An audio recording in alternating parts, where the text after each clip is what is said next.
জঙ্গিবাদ পুরোপুরি নির্মূল না হলেও নিয়ন্ত্রণে আছে বলে মন্তব্য করেছেন স্বরাষ্ট্রমন্ত্রী আসাদুজ্জামান খান।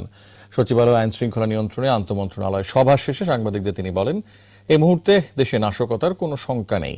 উন্নয়ন বাধাগ্রস্ত করতে একটি মহল নানামুখী গুজব ছড়ানোর অপচেষ্টা করছে বলে মন্তব্য করেন স্বরাষ্ট্রমন্ত্রী। রিপোর্টে আরও জানাচ্ছেন মোহাম্মদ নুরুন নবী। জাতির জনক বঙ্গবন্ধু শেখ মুজিবুর রহমানের ৪৪তম শাহাদাত বার্ষিকীর নিরাপত্তা ব্যবস্থা পর্যালোচনায় আন্তঃমন্ত্রণালয় বৈঠক বসে স্বরাষ্ট্র মন্ত্রণালয়ে।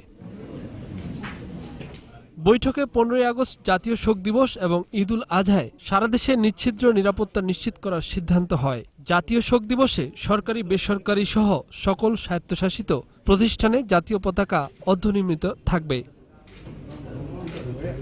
পরে বৈঠকে সিদ্ধান্ত জানান স্বরাষ্ট্রমন্ত্রী। বলেন, এ মুহূর্তে দেশে নিরাপত্তার কোনো হুমকি নেই, সবকিছুই আইন শৃঙ্খলা বাহিনীর নিয়ন্ত্রণে আছে।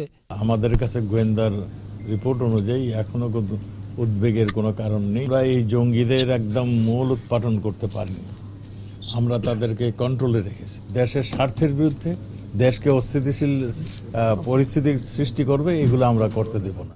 মন্ত্রী বলেন, যমুনা, মেঘনা, বুড়িগঙ্গা সহ বড় বড় সব সেতু চীন জাপানের প্রকৌশলীরাই তৈরি করেছে। গুজব ছড়িয়ে পদ্মা সেতুর নির্মাণ কাজ বন্ধ করা যাবে না, নির্দিষ্ট সময়ে নির্মাণ কাজ শেষ হবে বলেও জানান তিনি।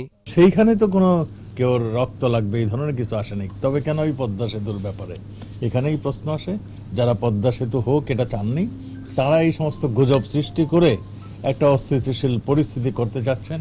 মনে করছেন যে এগুলি করেই বোধহয় পদ্মা সেতু বন্ধ হয়ে যাবে।